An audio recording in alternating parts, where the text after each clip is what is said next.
इतिहास की धूल में कई ऐसे पन्ने दबे हैं जो आज तक आम लोगों की नजरों से छिपे रहे। यह कहानी एक ऐसे संघर्ष की है जो न किसी किताब में दर्ज है न किसी दस्तावेज में। ये टकराव था मुगल सम्राट औरंगजेब और तप में रमे नागा साधुओं के बीच। औरंगजेब एक कट्टर शासक। उसका सपना था कि पूरा भारत एक इस्लामी साम्राज्य में बदल जाए। उसने जगह जगह मंदिर तोड़े, संतों को कैद किया और सनातन परंपरा को जड़ से मिटाने की कोशिश की।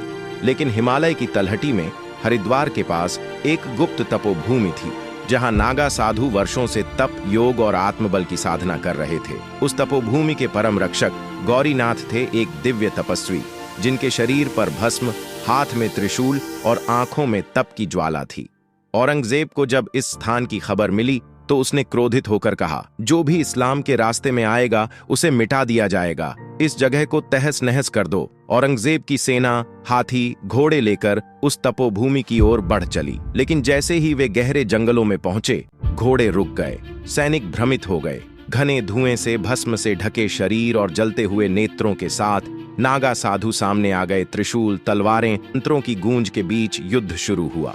यह टकराव सिर्फ अस्त्रों का नहीं था, यह युद्ध था सत्ता बनाम साधना, क्रूरता बनाम संयम, शस्त्र बनाम आत्मबल का। गौरीनाथ ने अकेले ही मुगल सेनापति रहीम को ललकारा।